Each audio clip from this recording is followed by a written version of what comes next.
Hello friends, this is Smriti Kishore. Friends, हम सभी महाराज जनक और महर्षि वेद व्यास जी को बखूबी जानते हैं। एक बार की बात है कि महर्षि वेद व्यास जी ने अपने पुत्र सुखदेव जी से कहा कि तुम महाराज जनक के पास जाके कुछ विद्याओं को अर्जन करो। ऋषि सुखदेव ने बड़े मुस्कुरा के कहा कि महाराज जनक मुझे क्या सिखाएंगे, वो तो खुद सांसारिक भोग विलास में हैं। जहाँ उनकी पत्नी है, बच्चे हैं, प्रजा है, वो मुझे क्या ज्ञान देंगे। लेकिन महर्षि वेद व्यास जी इस चीज़ पे अड़े रहे और उन्होंने कहा कि तुम एक बार जाके तो देखो। पिता के बार बार कहने पे सुखदेव जी महाराज जनक जी के पास गए और उन्होंने अपने आने का उद्देश्य बताया और साथ ही साथ ये भी कहा कि हालांकि मैं सारी विद्याओं को सीख चुका हूँ अपने पिताजी से, लेकिन उनकी इच्छा थी तो मैं आपके पास आया हूँ। महाराज जनक मुस्कुराए और उन्होंने कहा, मैं आपको जरूर वो ज्ञान दूंगा, लेकिन उसके पहले मेरी एक छोटी सी शर्त है। सुखदेव जी ने कहा कि जी जरूर बताइए।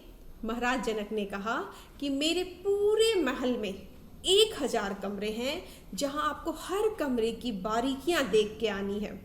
साथ ही साथ आपके सिर पे एक दिया होगा जो तेल से भरा होगा और आपको ध्यान रखना है कि वो तेल कहीं भी छलके नहीं। सुखदेव जी उन्होंने शर्त को स्वीकार किया और वो पूरे महल का भ्रमण करने निकल पड़े। जब वो वापस महाराज जनक के पास पहुंचे तो महाराज जनक ने उनसे कुछ कमरे की कुछ बारीकियां पूछी, जिसका बिल्कुल सही जवाब सुखदेव जी ने दिया। महाराज जनक मुस्कुरा उठे। उन्होंने पूछा, सुखदेव जी आपने अपने तेल को भी कहीं छलकने नहीं दिया और सारे कमरे की छोटी छोटी बारीकियां भी आपने नोटिस की, ये आप दोनों काम को इतनी खूबसूरती से कैसे कर पाए। सुखदेव जी ने कहा कि यस महाराज, सही बात है। चूंकि मेरा लक्ष्य था कि मैं अपने दिए के तेल को बिल्कुल संभाले रखूं, छलकने ना दूं, और साथ ही साथ आपके तरफ से दिया हुआ कार्यभार था कि मैं हर कमरे की बारीकियों को भी नोटिस करूं, और मैं दोनों काम पे बराबर बैलेंस था। महाराज जनक मुस्कुरा पड़े और उन्होंने कहा, सुखदेव जी ठीक इसी तरीके से मैं भी राजा का धर्म निभाता हूँ, पति का धर्म निभाता हूँ, पिता का धर्म निभाता हूँ, लेकिन इसके साथ साथ मेरी जो स्पिरिचुअलिटी पे भी उतना ही मैं फोकस रहता हूँ। सुखदेव जी महाराज जनक की बातों को बखूबी समझ गए और मुस्कुरा उठे और उन्होंने उनसे क्षमा मांगी। यस फ्रेंड्स, हम सभी में अक्सर ये हमने सुना है कि हम अक्सर ये कहते हैं कि या तो हम स्वस्थ रह पाएंगे या पैसे कमा पाएंगे, या तो हम पारिवारिक सुख ले पाएंगे या स्पिरिचुअल हो पाएंगे।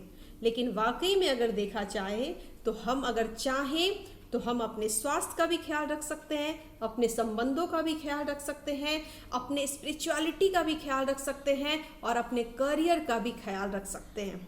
लेकिन ज़रूरत है इस पे फोकस्ड होने की। हमें अपने आप को लक्ष्य निर्धारित करना होगा कि हम किस तरीके से किस चीज़ को देखना चाहते हैं और करना चाहते हैं। और हर इंसान चाहे तो ये सारी चीज़ों में वो पारंगत हो सकता है, और जो लीजेंड होते हैं वो अपने हर चीज़ को, हर क्षेत्र में वो सर्वोत्तम होते हैं। और हमें भी उसी चीज़ को ध्यान रखना चाहिए, और ये बहुत आसानी से हम कर सकते हैं अगर हम अपने आप को एक सिस्टम में रखते हैं तो। Thank you so much.